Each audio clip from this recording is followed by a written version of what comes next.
Am I the jerk for telling a good friend that I don't want to go on vacation because they exhaust me? Beginning last week, I let my group of friends know that I would not be going on vacation with them for a few days at the end of the month. I gave the reason that I do not have all of my uniform items accounted for or ready for a new job that I have coming up beginning in September. There was a lengthy discussion where I explained that this job is very important to me and that I want to make sure that I have time to make corrections to any items that are messed up or wrong. Depending on when we would get back on Friday, 8/30/24, I would not have time to make any adjustments as the following day starts a 3-day weekend in the United States. Fast forward to the next day, and I get a box that contains most of my uniforms. Upon reading the packing label, I noticed that there are a couple of items on back order, including the uniform dress shirt. I mentioned this to my friend Jane. She tells me that I should let the people organizing the vacation know that I have most of my uniforms and let them know if I changed my mind or not about going. I said that they were right about that, but I got busy the rest of the day and forgot to talk to the friend organizing the vacation. The next day, Friday, my friend Joe called me to tell me that he picked up his uniforms and asked if he could pick mine up if they were there. He was told by the employer that I had already picked them up. Joe and his girlfriend then called Jane and start asking her why I am still not going on the trip. At this point, Jane reaches out to me to tell me that I should talk to Joe and his girlfriend about why I am not going on the vacation. I called Joe and his girlfriend separately, since I knew they were together to talk to them but only got voicemails. Eventually, Joe's girlfriend calls me back and I talk to them about the trip. I mentioned that while I have most of my uniforms, I do not have them all, and I still need to make sure that my protective equipment for the job comes in and is all correct. I reiterate that I do not have set days for when these things show up and that if they arrive while we are on vacation, I will not have time to correct them until after my onboarding starts, where I need the uniforms and equipment. Joe's girlfriend explains that this trip would be the last one in a while for the friend group we are in, as we are all venturing out and taking new jobs. I explain that I get that, but I'm just exhausted by the fact that I repeatedly need to explain and defend my decisions to the group. I also mentioned that I do not want to spend 3 days with them since it feels like the dynamic of the group changed from us all being supportive of each other to me having to constantly defend myself. I also made the point that if Joe and his girlfriend have questions about my choices, they should call me and not someone else. So am I the asshole?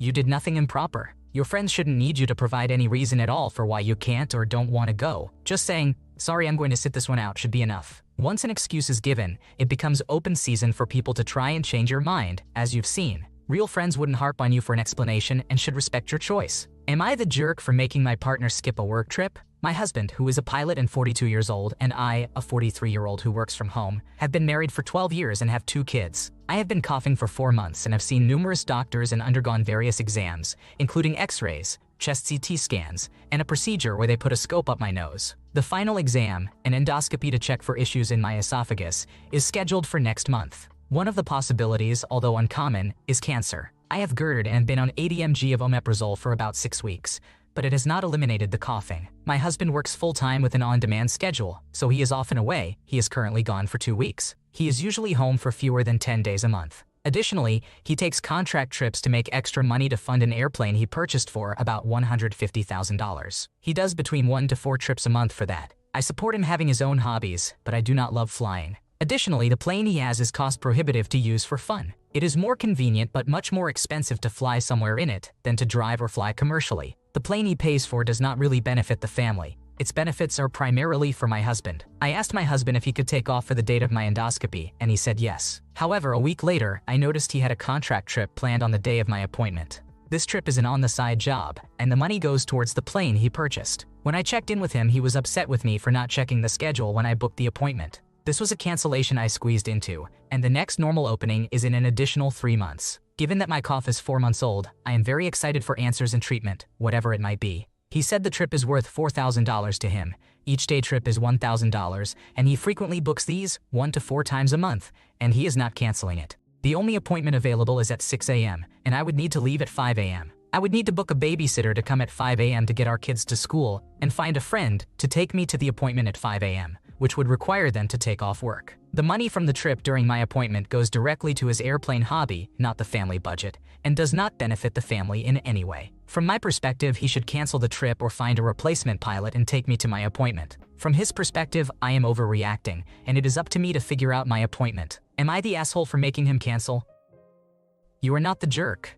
Your health should come before any extra income or hobbies, and it's concerning that he seems oblivious to what you are going through. The fact that he refuses to rearrange his schedule to be there for you and the kids speaks volumes. It's callous and uncaring, especially since the money earned benefits only him. Am I the jerk for letting my child play at a wedding?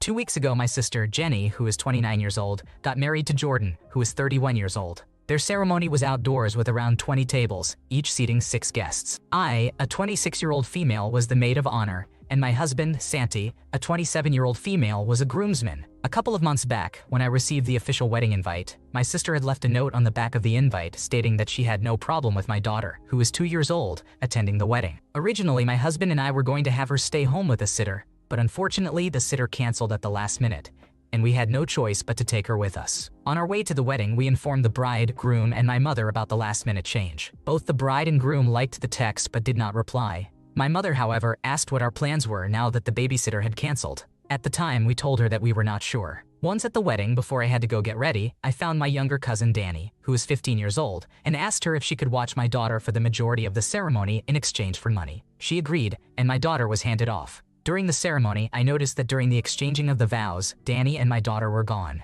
I did not learn until after the ceremony that my daughter had gotten restless and bored, resulting in Danny taking her over to the playground nearby. The wedding went off without a hitch to my knowledge, but earlier today, I got a text from Jenny saying, "Jordan and I were looking back at the wedding video, and I noticed that Danny and your daughter were not in the photo. Them missing from the video is messing up the image I wanted my wedding to give.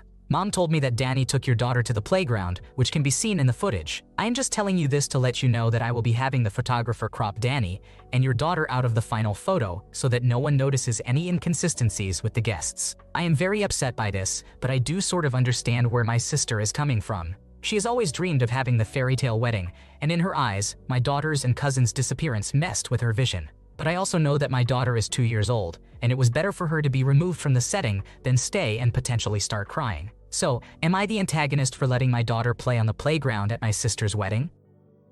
Feels like the bride is looking for something to be peeved about. You are not the problem. If she's this dramatic about not having 2 people there, how would she have felt if a 2-year-old was screaming during the ceremony? Nobody is going to be poring over the video and pictures, noting that not everybody in the posed family photo is visible in the pews, or vice versa. Am I the jerk for telling my spouse they have to take care of their chores? My wife, who is 29 years old, and I, who am 30 years old, have been married for 3 years. For the most part, things have been pretty great. We have had our arguments like any other couple, but nothing serious. 3 months ago, my wife told me she wanted to drop out of her graduate program and go back to working. I was supportive and told her I would support whatever decision she made. She did end up deciding to drop out and began applying for jobs. She has had a few interviews in the past few months, but unfortunately, nothing has really panned out. It is not her fault, just a tough job market in our area. Over the past few weeks, she has started to slack on her household chores. For reference, I cook, do the landscaping, and take out the trash. We do laundry together. She handles everything else, including mopping, sweeping, dishes,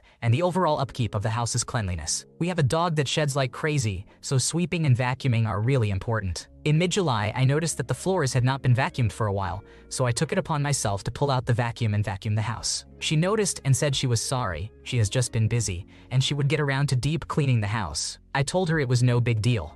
The other day, I walked into the house after work and noticed a horrible odor. I made a comment about it and said it was possibly coming from the huge stack of dishes that needed to be done. She said she would get to them eventually, she has just been really busy. So, I ended up doing the dishes because the odor was in fact coming from there, and I cannot stand bad odors. After I finished, I looked at my wife and said, "Could you possibly start contributing to the chores? You have been talking about deep cleaning for a while, but have not really done anything other than lounge around." This really seemed to upset her. She stormed off into the guest bedroom, slammed the door shut, and has not talked to me since. I understand I may have come off as rude, but it has been frustrating considering she has been at home doing nothing. So, am I the antagonist?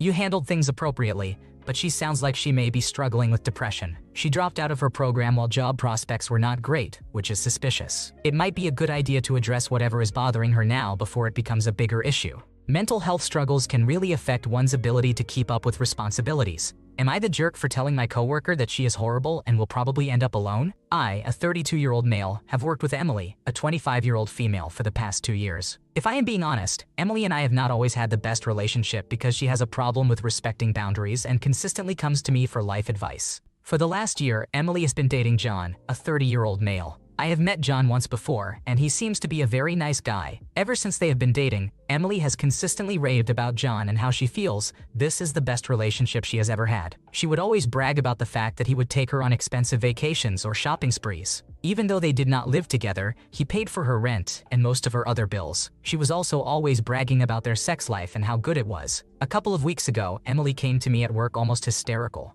I asked her what was wrong, and she told me that the day prior John had asked her to pick something up from his apartment and bring it to him at work. She said that while she was at his house, she decided she wanted to start snooping through his stuff, and she found out that he had been taking Viagra. Apparently, her finding out that he was on Viagra made her extremely insecure, and she was panicking. I explained to her that there are a number of reasons why he might be on it, but the best thing for her to do would be to have a conversation with him about it. I was able to calm her down, and she told me that she would talk to him. 3 weeks later, she came to me crying and hysterical. I found out that she actually did not take my advice. Instead of talking to him about it, she decided to talk to his mother. When that did not get the results she wanted, she then called his sisters. To make matters worse, she had made a post on social media about him being on Viagra and accused him of being gay and using her as a beard. Needless to say, that did not go well for her, and she has been receiving a lot of backlash from his family and friends, as well as her family and friends. Apparently, John had reached out to her and explained that he was on that medication due to an illness that he has, and then he broke up with her. The whole time she was telling me this, she kept making excuses for her actions and trying to blame John for the fact that she went to social media. She said that if he would have just told her in the very beginning, she would not have assumed he was gay. I will admit hearing her say that really irritated me. I ended up telling her that she was a horrible person for what she did and that she will probably end up being alone if she continues with this kind of behavior. She walked away crying and telling me that I was a jerk and that I was too harsh. At first I felt justified for telling her what I said, but now I am second-guessing myself. No way, she went to his mom and sisters about this? That's crossing a line. Accusing him of being gay on social media just to make him look bad is so messed up. If she keeps acting like that, she'll end up alone for sure. I think you are not in the wrong here. Am I the jerk for calling out my husband and his mother?